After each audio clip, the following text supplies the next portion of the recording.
De onde veio tudo isso? Em todas as direções que observamos, encontramos estrelas, galáxias, nuvens de gás e poeira, plasmas tênues e radiações que abrangem toda a gama de comprimentos de onda, desde o infravermelho até a luz visível e os raios gama. O universo está sempre em todos os lugares preenchido com matéria e energia, não importa onde olhemos ou como o experienciamos. No entanto, é natural supor que tudo isso veio de algum lugar. Se você quer saber a resposta à maior de todas as perguntas, a questão de nossas origens cósmicas, você precisa fazer a pergunta ao próprio universo e ouvir o que ele tem a dizer. Bem-vindo ao Espaço Real. Hoje, embarcamos em uma jornada extraordinária, uma jornada até o começo do universo. Como o nosso universo foi criado? Como ele se tornou o espaço aparentemente infinito que conhecemos hoje? E o que acontecerá quando o nosso universo acabar? Cientistas têm se deparado com esses problemas desde o início dos tempos, e suas respostas produziram algumas teorias muito estranhas e interessantes. Como a explosão do Big Bang não marcou nem o começo nem o fim do universo, ainda estamos trabalhando para entendê-lo completamente. O tema de como o universo se originou e como nosso mundo veio a existir tem sido perguntado por muitas gerações e civilizações. A curiosidade insaciável sobre suas origens permanece tão forte quanto era há milhares de anos. Muitas civilizações, incluindo os maias, chineses, incas, árabes, gregos e egípcios, acreditavam que um poder superior era o criador de tudo. Suas teorias e visões sobre como o mundo é formado diferiam. Eles acreditavam que o céu, o inferno e a terra estavam no meio. Então, surgiu o modelo geocêntrico. Os gregos teorizaram que a Terra era ligeiramente esférica em vez de plana. Havia estrelas no céu, e vários corpos celestes orbitavam o planeta. Posteriormente, surgiu o modelo heliocêntrico, explicando que a Terra gira em torno do Sol, que está no centro do universo. Segundo essa noção, as estrelas estão fixas a uma distância. Muitos anos depois, cerca de 2000 anos atrás, Quernuss estabeleceu sua teoria heliocêntrica, que foi aprovada após sua morte. O universo consiste em tudo que você pode imaginar que natureza, oceanos, o mundo e até nosso sistema solar. De acordo com um estudo sobre teorias da evolução do universo, a teoria do Big Bang é a mais amplamente aceita. Nada vem do nada. Para que algo exista, deve haver material ou um componente disponível. O que aconteceu no instante inicial para criar os materiais que causaram o Big Bang? E de onde veio esse material? Ainda não se sabe como o nosso universo surgiu ou se existia algo antes. Mas os físicos ainda estão trabalhando para encontrar a resposta. Precisaríamos explicar o estado quântico inicial de todo o universo para fornecer uma resposta significativa à pergunta de como algo pode existir a partir do nada. Qualquer tentativa de alcançar isso ainda é altamente especulativa. Algumas dessas tentativas apelam para forças sobrenaturais, como um designer. No entanto, ainda existem respostas alternativas plausíveis que se enquadram no domínio da física. Essas incluem o multiverso, composto por um número infinito de universos paralelos, e modelos cíclicos do universo que passam por renascimentos repetidos. Roger Penrose, o físico vencedor do Prêmio Nobel de 2020, propôs um conceito tentador, mas controverso, de cosmologia cíclica conforme para um cosmos cíclico. Penrose foi inspirado por uma interessante conexão matemática entre um estado muito quente, denso e pequeno do universo, como era no Big Bang, e um estado extremamente frio, vazio e expandido do universo, como será no futuro distante. Sua teoria radical para explicar essa correspondência é que esses estados se tornam matematicamente idênticos quando levados aos seus limites. Por mais inacreditável que pareça, toda a matéria em nosso universo pode ter se originado de uma completa ausência de matéria. Sob essa perspectiva, o Big Bang vem de quase nada. No entanto, o universo realmente começou há 13,8 bilhões de anos, e este vídeo é sobre o que aconteceu após o Big Bang. A Era de Planck. Apesar do que seu nome possa sugerir, o Big Bang não foi uma explosão no espaço. Em vez disso, foi o surgimento do espaço em toda parte no universo. Tudo no universo estava comprimido em uma singularidade incrivelmente pequena a um ponto de calor e densidade infinitos cerca de 13,8 bilhões de anos atrás. Esse ponto foi a fonte de tudo no universo como ele existe hoje, incluindo todos os prótons, átomos e outros tipos de matéria. Essa foi a primeira época conhecida do universo, também referida como época de Planck ou era de Planck, um tempo tão inicial na história do universo que desafia nosso melhor entendimento da física. Essa era ocorreu apenas 1/10 de milionésimo de 1 trilionésimo de segundo após o Big Bang. Neste ponto, as flutuações quânticas começaram a afetar tanto o espaço quanto o tempo. Normalmente, os físicos lidam de forma independente com a relatividade geral, que opera em escalas cósmicas vastas, e com a mecânica quântica, que governa o micromundo das partículas. Mas para realmente entender a época de Planck, precisamos de uma teoria completa da gravidade quântica que una as duas. Embora já tenha havido tentativas, como a gravidade quântica em laços e a teoria das cordas, ainda não temos uma teoria perfeita da gravidade quântica. O espaço e o tempo comuns são geralmente vistos nessas tentativas como emergentes, como as ondas na superfície profunda do oceano. Como somos seres enraizados no universo macroscópico, espaço e tempo parecem fazer sentido. Mas o que experimentamos como espaço e tempo é o resultado de processos quânticos funcionando em um nível microscópico mais profundo. Não podemos mais confiar em nossa compreensão comum de causa e efeito, já que, na era de Planck, nosso conceito padrão de espaço e tempo se desintegra. Apesar disso, todas as teorias candidatas de gravidade quântica descrevem algo físico que estava acontecendo na época de Planck e algum precursor quântico do espaço e tempo comuns. Mas de onde isso veio? O físico Max Planck criou um sistema de unidades no final da década de 1890 para simplificar a expressão das regras da física. Poderíamos calcular essas unidades de Planck idênticas usando apenas 5 constantes naturais, como a constante gravitacional e a velocidade da luz. Poderíamos até calculá-las usando alienígenas de Alpha Centauri. As unidades de Planck consistem em comprimento, massa, temperatura, carga e tempo.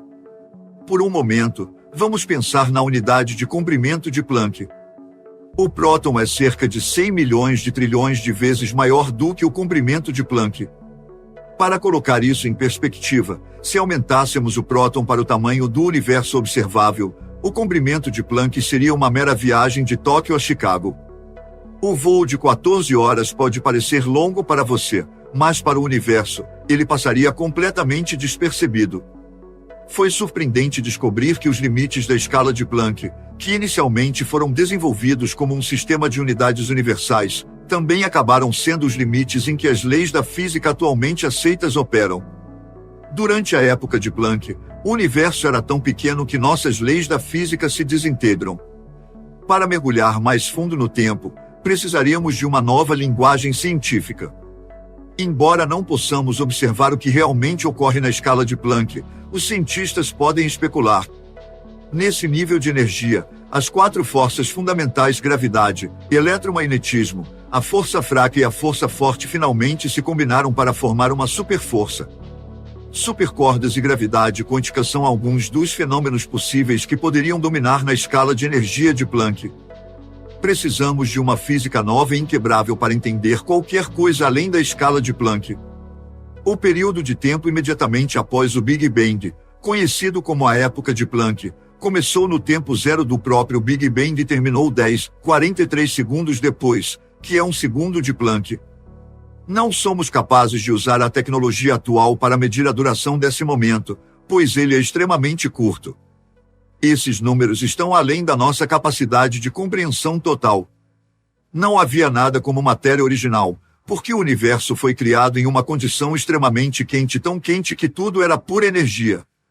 O universo estava a cerca de 100 milhões de trilhões de graus, ou 1034 Kelvin, em temperatura e aproximadamente 100 milhões de trilhões de vezes menor do que um próton no início do período de Planck. Só para você ter uma ideia, isso é o tamanho de um átomo. O raio típico de um átomo é de cerca de 0,1 nanômetro, onde um nanômetro é 1 bilionésimo de metro. Os átomos são extremamente leves e pequenos. Eles são compostos de partículas subatômicas, de prótons, nêutrons e elétrons, que são ainda menores e mais leves do que um átomo. O Big Bang criou o universo, que tem se expandido desde então. No entanto, o tempo e o espaço não existiam no universo até que ele atingisse a escala de Planck. O espaço foi compactado, mas o tempo permaneceu indefinido. De acordo com a teoria das cordas, havia 10 dimensões no universo durante a época de Planck, mas essas dimensões colapsaram para 4. Uma maneira de visualizar as 6 dimensões extras seria como hiperesferas extremamente pequenas entre os espaços entre as partículas básicas, 4 dimensões enormes e 6 microscópicas. A era da grande unificação. A gravidade, a força fraca, o eletromagnetismo e a força forte são as 4 forças fundamentais que afetam tudo o que fazemos diariamente, desde jogar basquete até lançar um foguete no espaço ou simplesmente colocar um ímã na geladeira.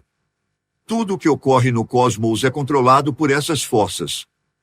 Todas as interações conhecidas na ciência, desde as minúsculas até as gigantescas, bem como aquelas que encontramos no dia a dia, são causadas por essas forças.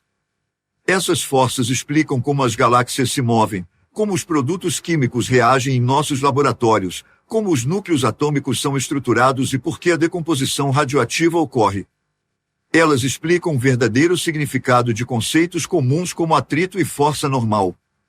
Você certamente conhece a gravidade, pois ela certamente já ajudou você a cair alguma vez. A gravidade é a atração entre 2 objetos que têm massa ou energia, seja ao ver uma pedra cair de uma ponte, um planeta orbitando uma estrela, ou a Lua causando marés nos oceanos. Das forças fundamentais, a gravidade é talvez a mais reconhecível e intuitiva, mas também se revelou uma das mais difíceis de explicar. O conceito de gravidade foi proposto pela primeira vez por Isaac Newton, que afirmou ter sido motivado por uma maçã que caiu de uma árvore. Ele definiu a gravidade como a atração real de 2 objetos que se aproximam. Muitos séculos depois, Albert Einstein propôs, através de sua teoria da relatividade geral, que a gravidade não é nenhuma atração nem uma força. Em vez disso, é o resultado da curvatura do espaço-tempo. Os objetos se comportam da maneira que uma bola maciça deforma uma folha de material no meio e faz com que itens menores caiam em direção ao centro, semelhante ao comportamento de um grande objeto no espaço-tempo. A gravidade mantém planetas, estrelas, sistemas solares e até galáxias unidos. No entanto, ela é a mais fraca das forças fundamentais, especialmente nas escalas molecular e atômica. Considere isto: quão difícil é levantar uma bola do chão. Levantar o pé ou dar um salto. Todas essas ações estão contrariando a gravidade de toda a Terra. Além disso, a gravidade tem muito pouco efeito em comparação com as outras forças fundamentais nos níveis molecular e atômico. Enquanto as outras forças mantêm as coisas unidas, a força fraca desempenha um papel maior na desintegração ou decomposição das coisas, embora só seja eficaz em distâncias extremamente curtas. A força fraca, também conhecida como interação fraca, é mais forte que a gravidade. É uma interação de partículas subatômicas essencial para a criação de elementos e para a fonte de energia das estrelas. Grande parte da radiação natural que existe no universo também é causada por ela. Embora seu nome sugira que seja uma força fraca, ela é aproximadamente 10-25 vezes mais forte do que a força gravitacional dentro do núcleo. Devido à sua fraqueza relativa em comparação com a força forte ou a força nuclear forte, é conhecida como a força fraca. A força fraca desempenha um papel importante dentro do núcleo e é responsável pelo decaimento beta- no núcleo. As reações de fusão nuclear que alimentam o Sol e fornecem a energia necessária para a maioria das formas de vida na Terra dependem da força fraca. É também por isso que os arqueólogos podem usar o carbono 14 para datar ossos antigos, madeira e outros artefatos que já foram vivos. O nitrogênio 14, que possui 7 prótons e 7 nêutrons, é criado quando um dos 8 nêutrons do carbono 14 se desintegra em um próton. Devido à taxa previsível de decaimento, os cientistas são capazes de determinar a idade desses artefatos. A força eletromagnética entre partículas carregadas, como elétrons carregados negativamente e prótons carregados positivamente, também é conhecida como força de Lorentz.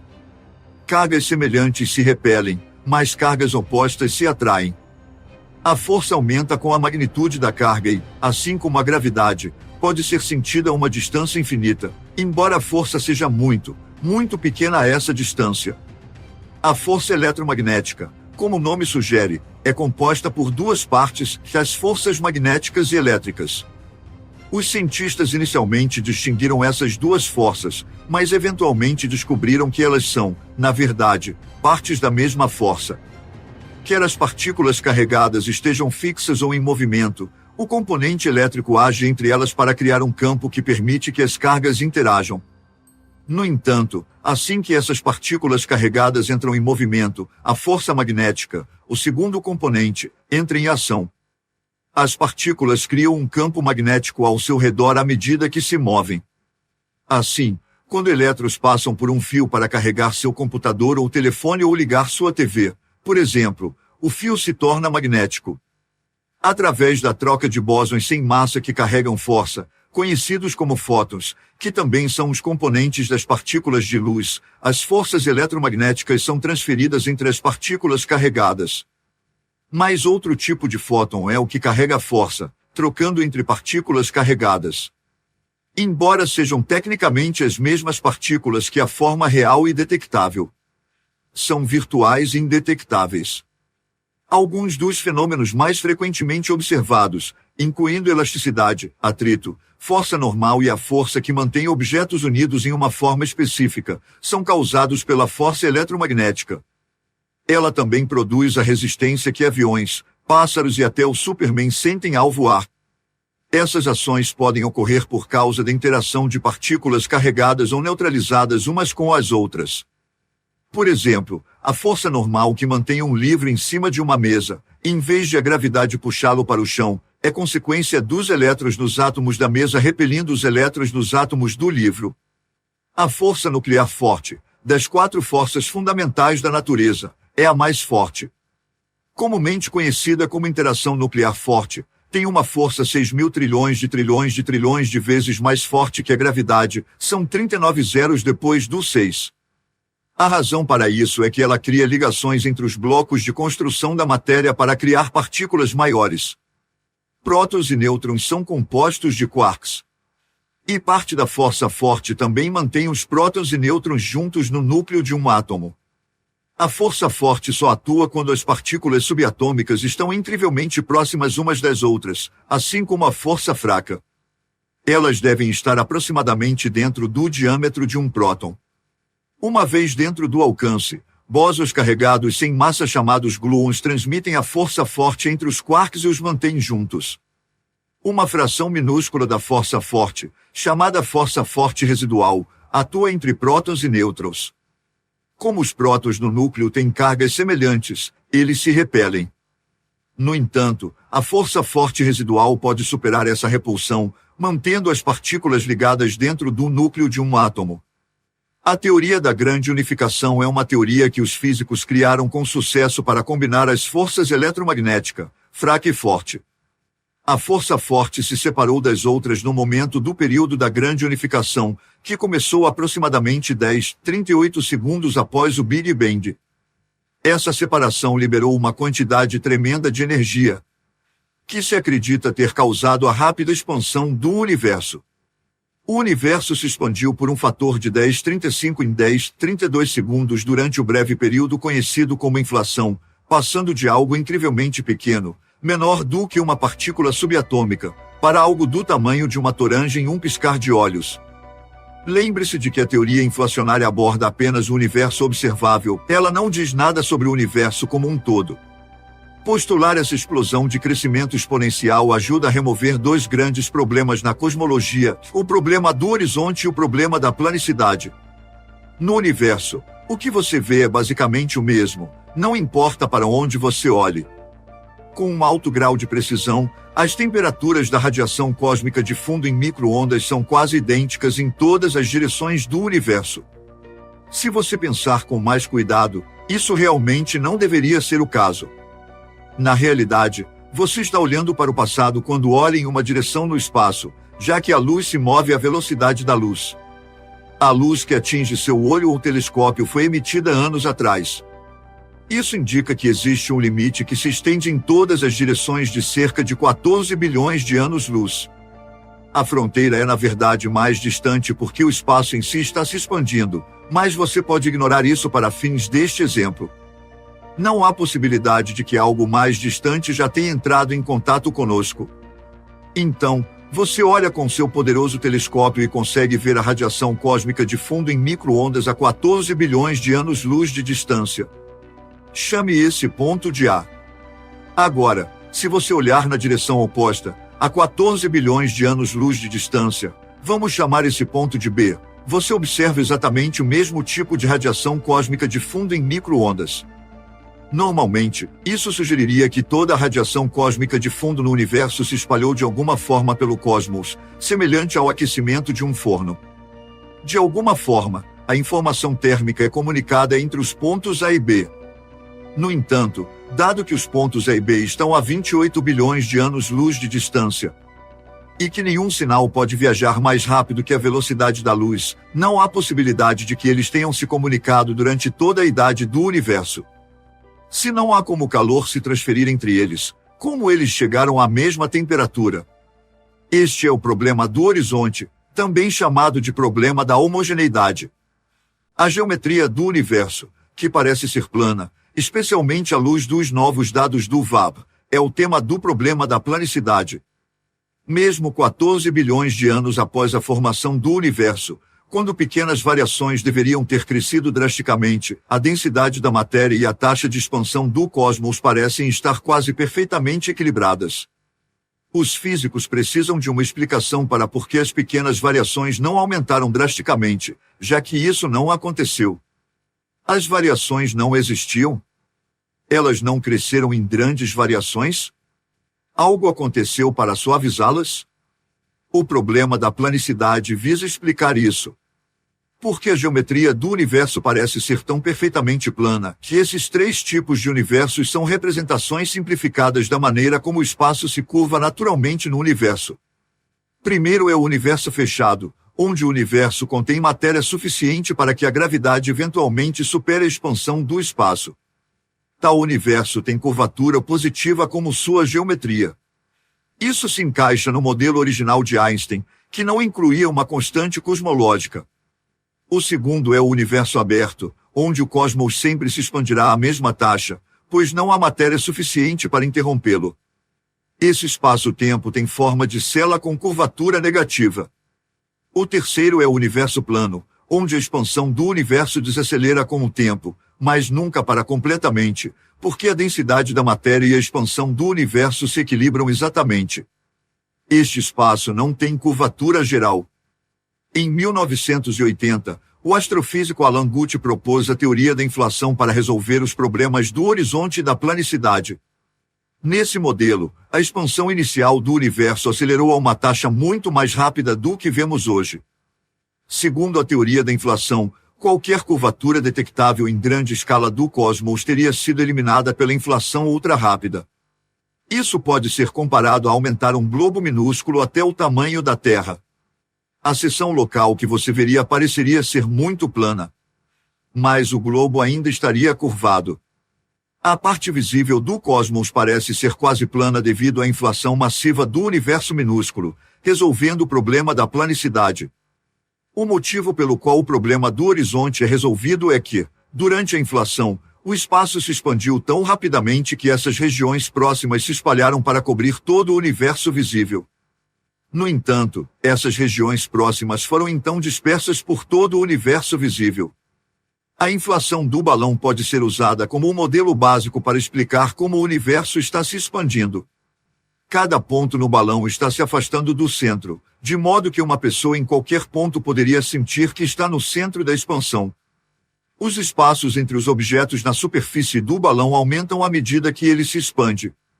O universo se expandiu por um fator enorme durante a inflação. Esse número consiste em 26 zeros após o 1.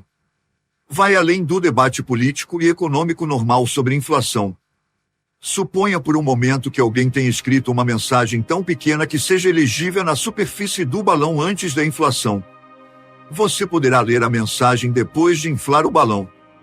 Isso implica que a escrita no balão original é ampliada pela inflação, funcionando como um microscópio. Podemos ver também as flutuações quânticas que foram geradas no início da inflação dessa maneira. Um microscópio gigante que amplia as flutuações quânticas para distâncias cosmológicas é criado pela expansão do universo durante a época inflacionária. Isso deixa rastros na distribuição de galáxias e nas partes mais quentes e mais frias da radiação cósmica de fundo em micro-ondas. Agora que a inflação está firmemente estabelecida em nossa compreensão das primeiras etapas do universo, os cosmologistas passaram os 40 anos desde a revelação de Alan Guth tentando descobrir o mecanismo pelo qual o universo pode se expandir tão repentina e drasticamente. A fase dramática coincide com o resfriamento e a diminuição da energia que marcaram o fim da grande unificação das forças fundamentais e o surgimento da força nuclear forte. Alguns cientistas teorizam que o decaimento das partículas mensageiras X, que carregavam a força forte eletrofraca, criou um campo de inflação forte carregado por um novo mensageiro chamado infláton. Essa nova energia inflacionária avassaladora impulsionou a expansão exponencial universal, que fez com que irregularidades em escala quântica fossem instantaneamente ampliadas para uma estrutura em larga escala. Flutuações quânticas transitórias tornaram-se enormes regiões de sobredensidade e energia que eventualmente deram origem a aglomerados de galáxias e superaglomerados no cosmos atual. O cosmos acabou esfriando e esvaziando como resultado de toda essa expansão, o que causou uma queda de 100.000 vezes nos níveis médios de energia. A razão exata pela qual a inflação parou ainda é desconhecida para os cientistas, mas quando ocorreu, o campo de infláton e as partículas decaíram, liberando radiação e partículas elementares no universo, devolvendo uma grande parte dessa energia ao universo durante um processo conhecido como reaquecimento. Isso é semelhante ao vapor de água na atmosfera se condensando em gotas de água que formam uma nuvem. A formação de fótons, gluons e quarks, as partículas fundamentais, ocorreu durante o reaquecimento, mas em um estado de plasma denso. Quarks e antiquarks começaram a se destruir mutuamente. No entanto, a destruição mútua de quarks e antiquarks resultou em um excesso de quarks por razões que ainda são desconhecidas. Essa diferença, ou um excesso de matéria de quarks, é a razão pela qual todas as galáxias, estrelas, planetas e pessoas estão aqui. Hoje, adicionalmente, a teoria da grande unificação afirma que durante esse período, as três forças fundamentais extras da força eletromagnética, a força nuclear forte e a força nuclear fraca se formaram e depois se separaram. O universo como conhecemos hoje havia evoluído. As quatro forças da natureza e as regras da física entraram em jogo. O universo ainda estava quente demais para que os quarks se juntassem para criar prótons e nêutrons, apesar de as partículas fundamentais terem massa. O reaquecimento terminou em cerca de uma fração de segundo. Por causa disso, a matéria pôde ser criada completamente em um universo mais expansivo.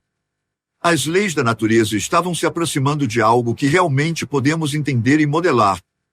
Agora estamos entrando na terceira era do universo, a duração da era eletrofraca. A era eletrofraca durou uma duração incrivelmente curta. Agora começa a fazer sentido, à medida que passamos pelas eras, como uma pequena singularidade pôde se expandir tão rapidamente no universo atual. A época eletrofraca marca o início do universo moderno como conhecemos, porque, ao final dela, todas as quatro forças fundamentais seriam distintas umas das outras. Além disso, veremos a criação das primeiras partículas que acabariam por dar origem à matéria. A maioria de nós está familiarizada com o elétron, o próton e o nêutron quando pensamos em partículas. No entanto, você sabia que existem muitas outras partículas e combinações de partículas? O que exatamente são essas partículas? Vamos nos aprofundar um pouco mais. Todos dirigem um carro.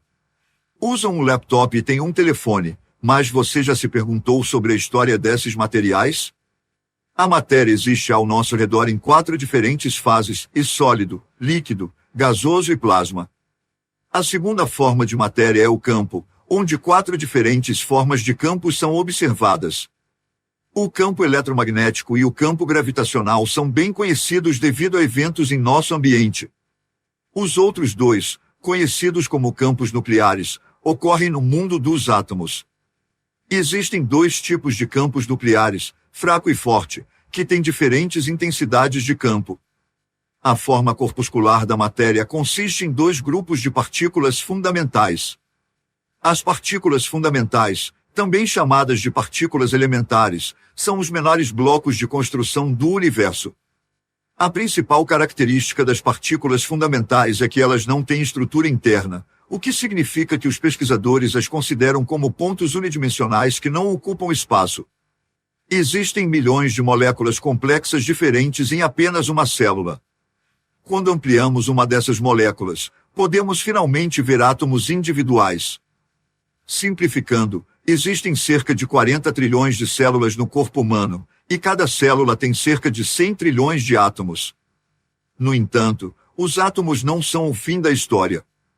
Se pudéssemos ampliar mais, na borda externa dos átomos, seriam visíveis nuvens de elétrons, e veríamos espaços vazios. Se ampliarmos mais uma vez, mas não vamos parar por aí. Se pudéssemos continuar a ampliar, o núcleo seria visível no centro do átomo.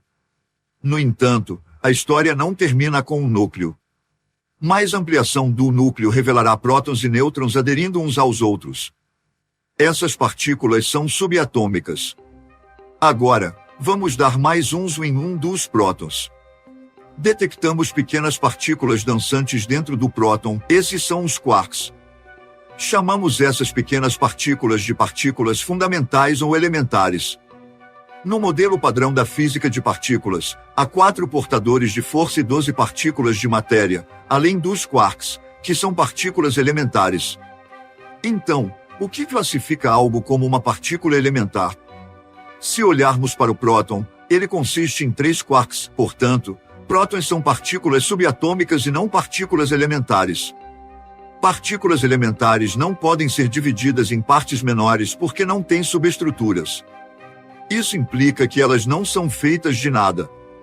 Esses são os últimos e menores blocos de construção conhecidos do nosso universo. Toda a matéria é composta de partículas chamadas férmions e partículas que carregam forças chamadas bósons. Leptons e quarks são os 2 tipos de férmions. Como os leptons não formam grupos e funcionam sozinhos, eles são classificados como partículas solitárias e também são férmions. Eles não têm uma estrutura interna, assim como todas as partículas fundamentais. Existem 6 tipos diferentes de leptons, que elétron, neutrino do elétron, muon, neutrino do muon, tau e neutrino do tau. Quando os 6 são organizados de acordo com a massa, o tau e o neutrino do tau são os mais pesados do grupo, enquanto o elétron e o neutrino do elétron têm a menor massa. Uma carga inteira, que é uma carga negativa ou neutra, é carregada pelos leptons. Sua carga é um número inteiro. As cargas do tau, muon e elétron são todas negativas de 1. Além disso, os neutrinos não têm carga. Não querendo ficar para trás em relação aos leptons, os quarks, que são o outro tipo de férmion, são agrupados e também vêm em 6 variedades diferentes com alguns dos nomes mais curiosos encontrados na física de partículas. Os 6 tipos de quark são up, cima, down, baixo, charme, strange, estranho, top, topo, e bottom, fundo. Além disso, os quarks também são organizados do mais fraco ao mais pesado em termos de massa. Do grupo, o quark bottom é o mais pesado, enquanto o quark up é o mais leve em massa. Antipartículas são partículas com carga oposta encontradas em todos os quarks e leptons. Os leptons são partículas solitárias. Como já discutimos, eles gostam de estar sozinhos. Por outro lado, os quarks só existem em grupos e são altamente sociáveis, então se combinam para formar partículas compostas. Partículas compostas não são consideradas partículas fundamentais, pois são uma combinação de outras partículas. Partículas compostas são aquelas que são formadas por mais de um quark e, como outras partículas na física, elas têm um nome. Elas são chamadas de hadrons e vêm em 2 classes diferentes. A primeira são os baryons, que são hadrons formados por 3 quarks, e a segunda são os mesons, que são hadrons compostos por 2 quark, um quark e um antiquark. Bósons são as partículas fundamentais que carregam força, como já discutimos anteriormente. Para os férmions, eles agem como cola.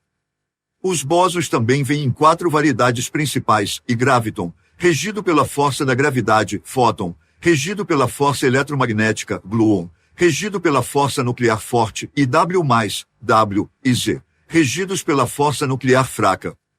As partículas de luz, ou fótons, são desprovidas de massa. Como resultado, elas podem viajar pelo vácuo à velocidade da luz.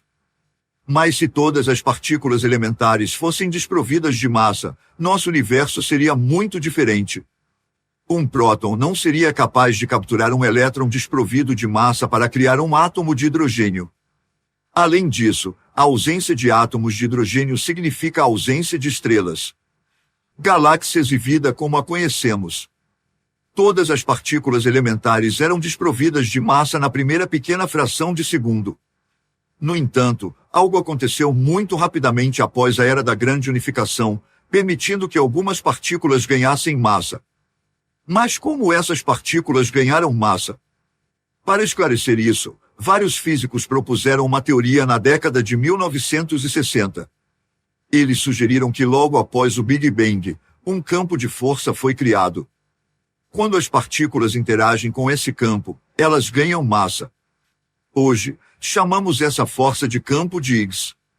O universo está cheio desse campo.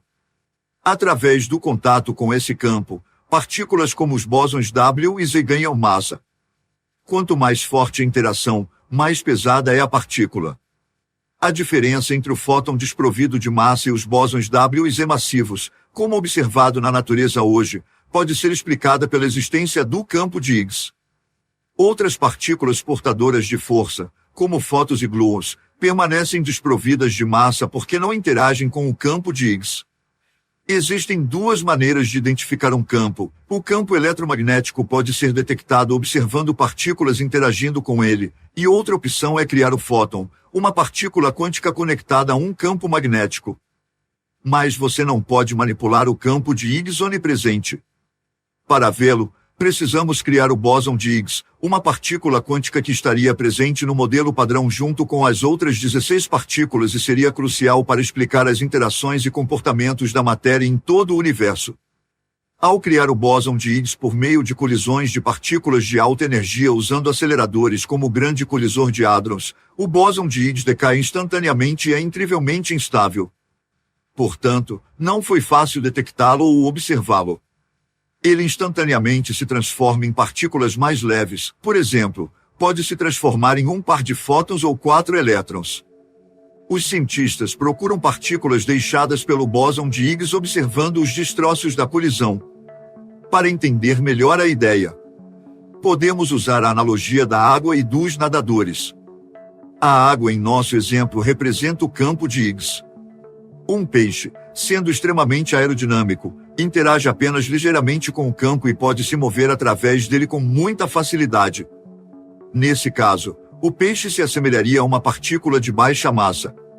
Um homem pesando 80 kg, por outro lado, só poderia passar pela água muito lentamente.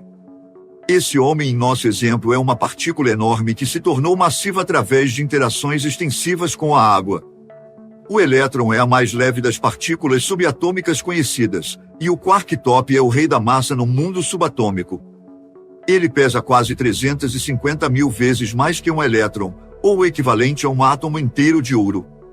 É importante enfatizar que não acreditamos que o tamanho maior do quark top o torna mais pesado. Não é isso. Na verdade, os cientistas acreditam que o elétron e o quark top têm exatamente o mesmo tamanho. Sim, eles têm exatamente o mesmo tamanho. O quark top é mais massivo que o elétron simplesmente porque interage mais com o campo de Higgs. A verdade é que nenhuma dessas partículas teria qualquer massa se o campo de Higgs não existisse.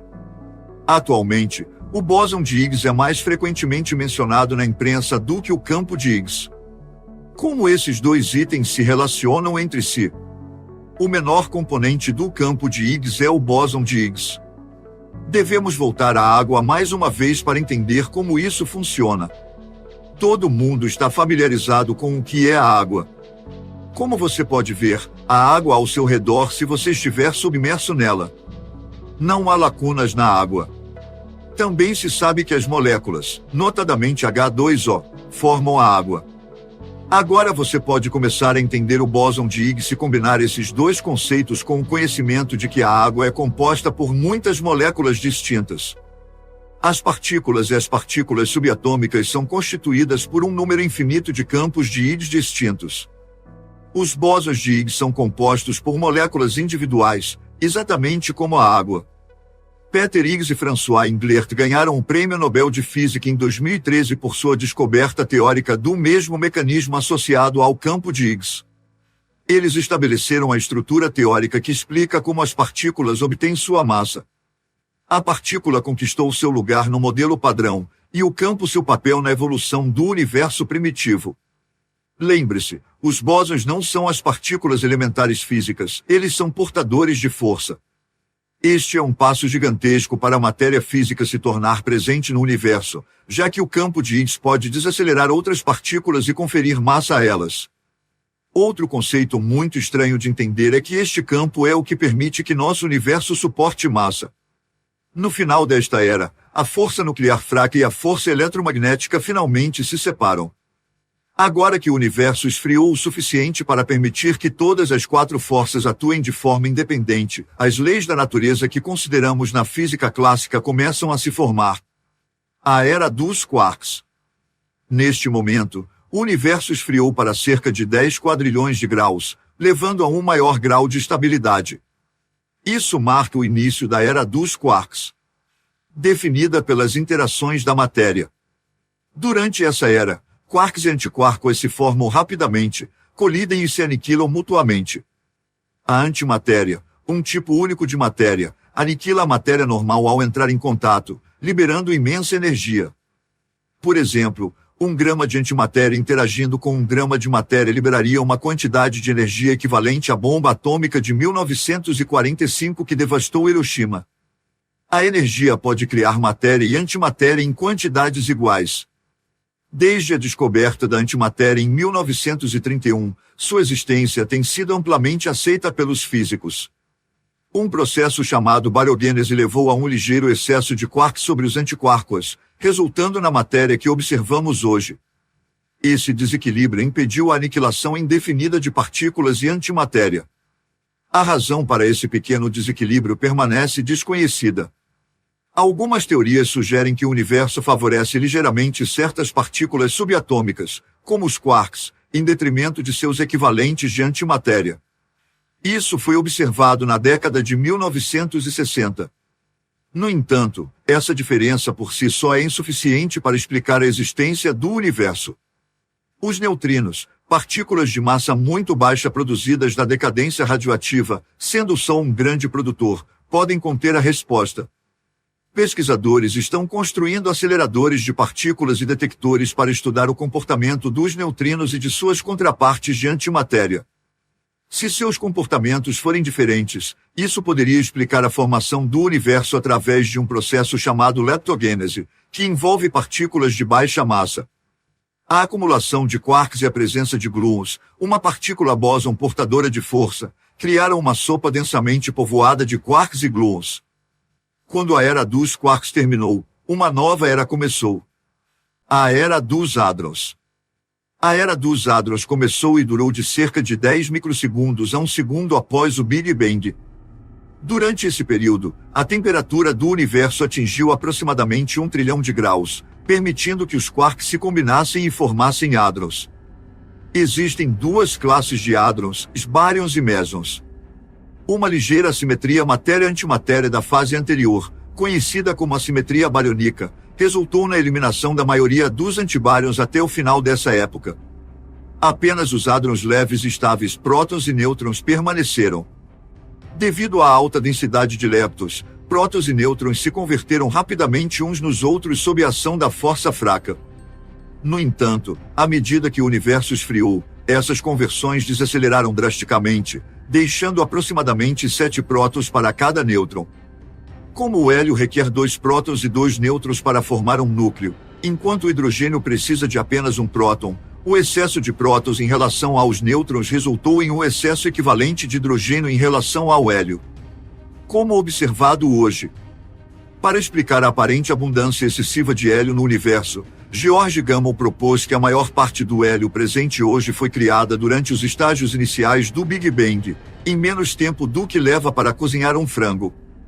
Gamow teorizou que o cosmos começou como uma sopa quente de partículas, que ele chamou de ailen, a partir da palavra grega para a substância informe da qual os elementos se formaram.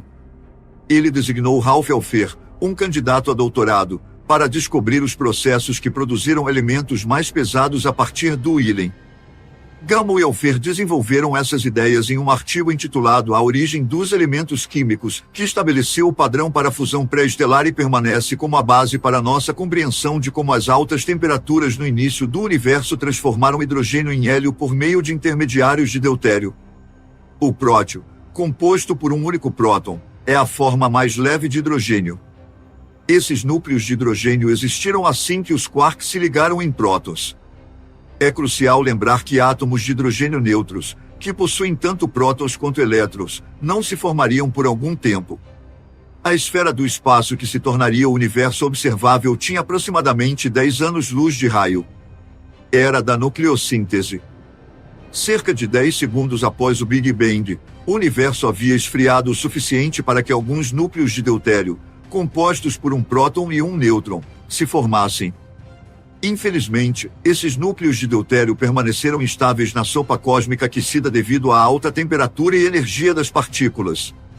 Se atingidos por um fóton, como era inevitável sob tais densidades, esses primeiros núcleos compostos se quebrariam novamente.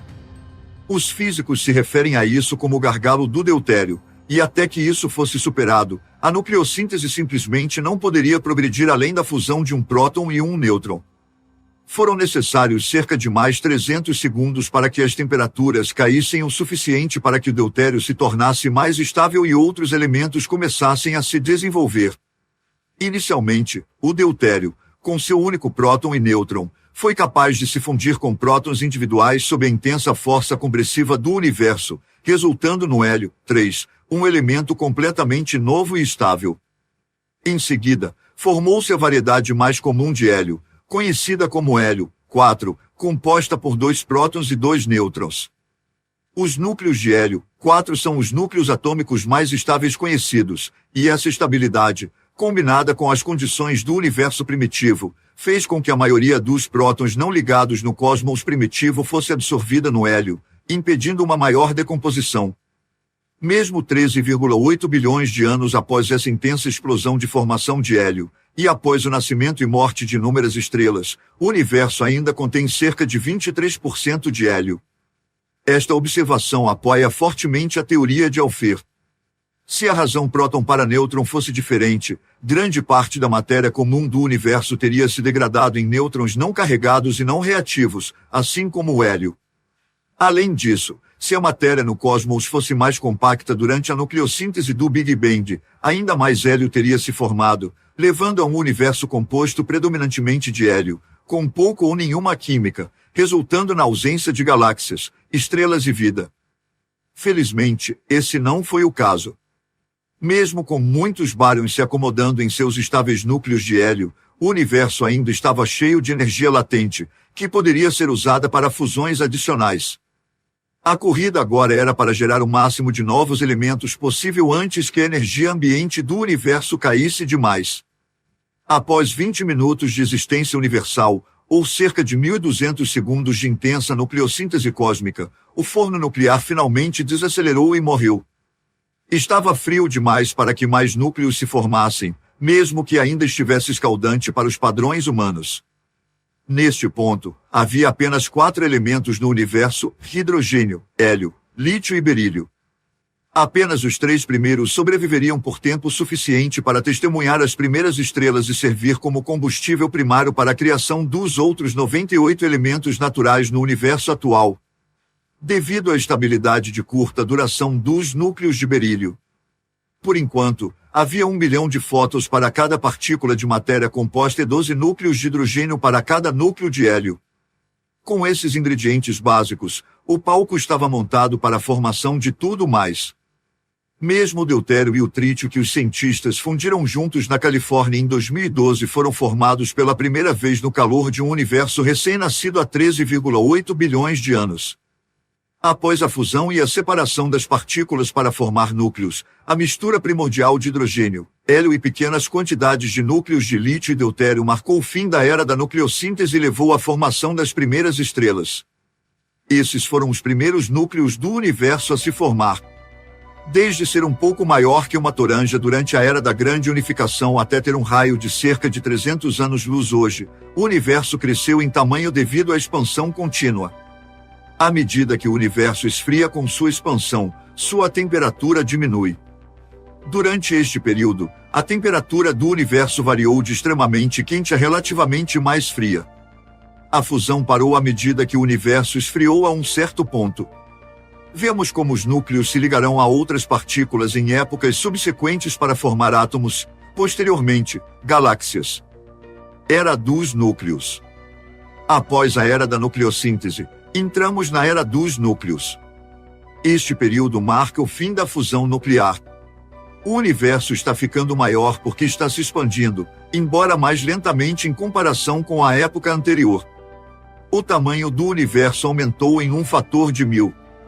Agora, o universo é um espaço massivo cheio de partículas totalmente ionizadas. À medida que o universo se expande, ele envelhece e a pressão diminui continuamente.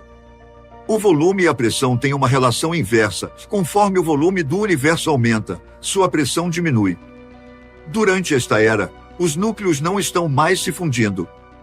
O universo ainda é uma bola de plasma aquecido contendo partículas completamente carregadas. A fusão nuclear não pôde continuar porque a temperatura se tornou muito baixa, mas permaneceu alta o suficiente para manter todos os átomos ionizados e impedir que os elétrons se ligassem aos núcleos. Por cerca de 500 mil anos, fótons, as partículas que produzem luz, foram dispersos pelo universo junto com os elétrons. No entanto, eles não podiam interagir de forma eficaz porque estavam em equilíbrio, impedindo que os fótons escapassem. A era dos núcleos gerou muita luz, mas ela não podia ser vista devido à extrema densidade do universo. Os fótons sempre colidiam com um elétron ou núcleo antes de continuar, tornando o universo opaco à luz. A duração da era dos núcleos se estende de 3 minutos a 500 mil anos após o Big Bang. Após 500 mil anos, o cosmos esfriou para 3000 Kelvin, momento em que os núcleos de hidrogênio e hélio começaram a absorver elétrons livres.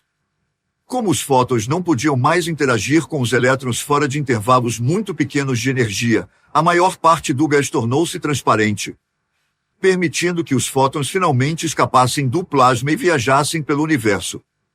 Esses fótons são o que agora experimentamos como a radiação cósmica de fundo em micro-ondas. Quando olhamos para o universo, nunca podemos ver mais longe no tempo do que 500 mil anos, que é o momento da última dispersão dos fótons. Antes disso, tudo o que podíamos ver era a superfície aquecida do universo. Agora veremos o que acontece com os núcleos atômicos, os elétrons e os fótons à medida que o universo continua a evoluir. Era dos átomos. Agora, avançamos para a próxima era, e a era dos átomos, que começou quando os fótons se separaram da matéria e os núcleos começaram a se fundir com os elétrons. Uma vez que os átomos se formaram, a matéria não afetava mais os fótons ou partículas de luz. Assim, os fótons que atualmente formam a luz e os átomos neutros compõem o universo. O espaço foi literalmente viabilizado pela formação dos átomos. Durante esta era, a temperatura do universo variou de 3000 a 60 Kelvin. À medida que a matéria e os fótons se desacoplaram devido ao declínio da temperatura, o universo tornou-se transparente. Isso significa que, quando átomos neutros se formaram, a radiação eletromagnética, incluindo a luz, pôde viajar pelo espaço com muito mais liberdade do que antes, tornando o universo basicamente transparente à luz. Podemos pensar nesse processo com o seguinte exemplo: imagine um estacionamento cheio de veículos, nossos núcleos, e muitas pessoas, elétrons livres, entre os carros. Se você tentasse passar por essa massa cheia de carros e pessoas, provavelmente seria empurrado ou desviado, disperso em todas as direções. No entanto, se as pessoas entrassem nos carros, os elétrons se juntassem aos núcleos para formar átomos, haveria espaço livre suficiente para que você passasse sem ser desviado. Essa fase da evolução do universo é chamada de época de recombinação, porque viu a combinação de núcleos e elétrons para criar átomos estáveis. A época de desacoplamento recebeu esse nome pelo fato de que a luz conseguiu se separar da matéria durante esse período. Vemos a radiação cósmica de fundo, CMB, em luz de baixa energia apenas porque a expansão do cosmos fez o redshift da energia dos fótons para a borda vermelha do espectro de luz. Esses fótons originalmente tinham energia no ultravioleta, uma faixa mais curta. Desde então, o satélite Cosmic Background Explorer, COBE, mediu essa radiação de fundo e descobriu que ela se encaixa perfeitamente em um espectro de corpo negro a uma temperatura de 2,73 Kelvin. Essa radiação de corpo negro perfeita vinda de todas as direções é uma forte evidência de que entendemos o universo pelo menos até 500 mil anos após o Big Bang. No entanto, a radiação cósmica de fundo, CMB, nos mostra que a estrutura e a temperatura do universo eram quase constantes, variando apenas alguns graus em comparação com o que vemos hoje. Era um ambiente muito diferente, não havia galáxias, nem estrelas, apenas essa temperatura notavelmente uniforme. Os astrônomos chamam essa era de maneira apropriada de Idade das Trevas. O universo continuou a se expandir e esfriar após a recombinação, marcando o início da Idade das Trevas do universo. Durante esse período, o brilho do Big Bang se deslocou para comprimentos de onda no infravermelho. Essa Idade das Trevas, que durou centenas de milhões de anos e começou cerca de 400 mil anos após o Big Bang, foi o último período em que o universo estava verdadeiramente vazio.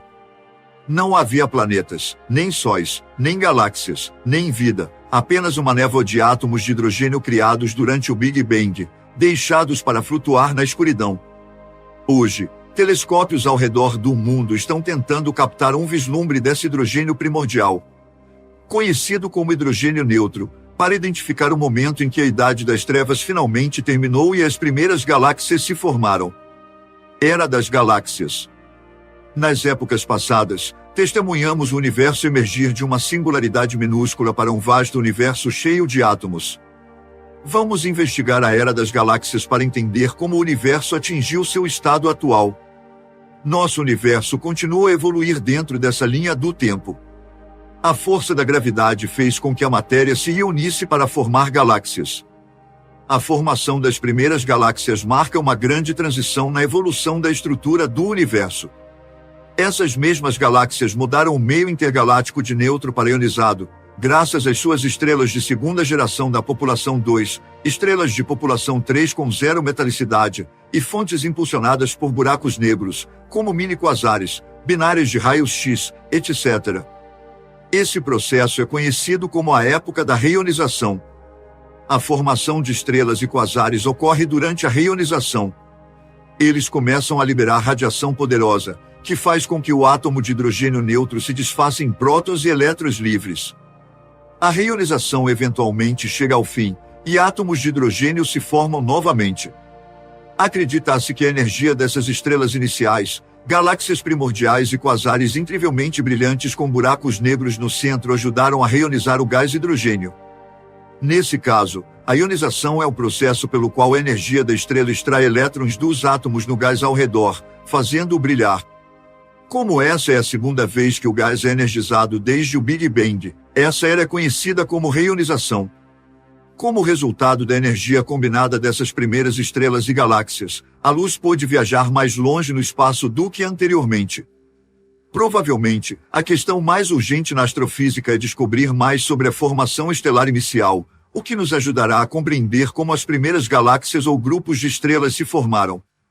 O recém-lançado telescópio espacial James Webb foi criado em grande parte para responder a essa pergunta, já que suas capacidades de infravermelho permitem que ele veja objetos altamente deslocados para o vermelho, como essas galáxias primordiais. Depois disso, as galáxias são gradualmente atraídas umas para as outras pela gravidade, formando aglomerados e superaglomerados. A diferença de densidade na radiação cósmica de fundo criou um caminho para que estrelas se desenvolvessem e se acendessem, e essas estrelas eventualmente se agruparam para formar galáxias. O universo está se expandindo com um diâmetro de 93 bilhões de anos-luz nesse período. Além disso, a temperatura do universo está entre 62,73 Kelvin durante essa época, que abrange 1 bilhão de anos desde o Big Bang até o presente. À medida que novas galáxias se formam, o universo continua a evoluir. De fato, estamos vivendo na era das galáxias neste exato momento. Distribuição de matéria no universo, matéria escura e energia escura. A matéria escura parece estar amplamente distribuída ao redor das estrelas visíveis nas galáxias. As galáxias colidem umas com as outras porque os halos de matéria escura as fazem parecer maiores do que realmente são. A colisão de pequenas galáxias resulta na fusão e formação de galáxias gigantes. Os dois componentes básicos de todo o universo são matéria e energia. A maior parte da matéria no universo é invisível, e a maior parte da fonte de energia é desconhecida, o que representa um grande desafio para os cientistas. Se grande parte do universo é invisível para nós, como podemos estudá-lo? Os cientistas continuarão na vanguarda da busca por energia escura e matéria escura à medida que nossas técnicas de observação se tornarem mais sofisticadas. A distribuição da matéria escura em aglomerados de galáxias em colisão, como o aglomerado Bala, Bullet Cluster, é mapeada com a ajuda do Observatório de Raio-X Chandra da NASA e telescópios ópticos. As observações em raio-x revelam uma frente de choque aquecida onde os gases dos aglomerados colidiram e desaceleraram, mas medições de lentes gravitacionais revelam que a matéria escura permanece separada da matéria regular e não é afetada pela colisão. Uma teoria sugere que algumas partículas de matéria escura passam por aniquilação em uma explosão de radiação intensa, fazendo-as desaparecer. Sinais de aniquilação de matéria escura foram identificados pelo Very Energetic Radiation Imaging Telescope Array System no Arizona, que está equipado com capacidades de detecção de raios gama. Pesquisadores estão examinando como a energia escura e a gravidade entraram em conflito ao longo da história do universo, comparando observações de aglomerados de galáxias com modelos experimentais. Graças a métodos modernos, podemos calcular a quantidade de matéria escura presente em uma galáxia medindo a curvatura da luz de fontes de fundo. Podemos estimar a massa de uma galáxia medindo o grau dessa curvatura usando essa técnica de lente gravitacional. Quando a massa que calculamos a partir da curvatura e a massa que podemos observar diretamente não coincidem, sabemos que a matéria escura deve estar presente. Sabemos que a matéria escura existe, mesmo que não possamos vê-la. Cerca de 4,5 bilhões de anos atrás, nosso sistema solar se formou a partir de uma densa nuvem de gás e poeira interestelar. A nuvem colapsou, possivelmente devido à onda de choque de uma estrela em explosão próxima, chamada supernova. Quando essa nuvem de poeira colapsou, formou uma nebulosa solar, um disco giratório de material. Os planetas se formaram em um disco fino em torno do Sol, que se formou no centro. As luas evoluíram ao redor dos planetas gigantes gasosos de maneira semelhante. Assim como todos os outros planetas do nosso sistema solar, eles se originaram de um disco de gás e poeira que girava ao redor do jovem Sol. As forças de arrasto uniram as partículas de poeira para formar aglomerados de rochas que eventualmente evoluíram para o que os cientistas chamam de planetesimais, que têm de dezenas a centenas de milhas de diâmetro. Depois que esses protoplanetas colidiram uns com os outros, a Terra, nosso planeta natal, foi criada. No universo de hoje, a matéria domina sobre a radiação. Prótons, nêutrons e elétrons, os componentes básicos conhecidos dos átomos, bem como a misteriosa matéria escura, compõem a matéria. A maior parte da radiação no universo está na forma de radiação cósmica de fundo em micro-ondas. Notavelmente, apesar de sua fraqueza extrema, a radiação de fundo em micro-ondas ainda possui mais energia do que todas as estrelas e galáxias conhecidas combinadas. Isso ocorre porque, embora sejam emissores de radiação extremamente poderosos, as estrelas e galáxias compõem apenas uma pequena parte do espaço. Fisicamente falando, nosso universo parece incrivelmente perfeito. Se fosse de qualquer outra forma, a vida como a conhecemos, planetas, átomos e tudo mais não existiria. Nosso universo, em toda a sua grandiosidade, é uma sinfonia delicadamente ajustada de leis físicas, constantes fundamentais e forças cósmicas.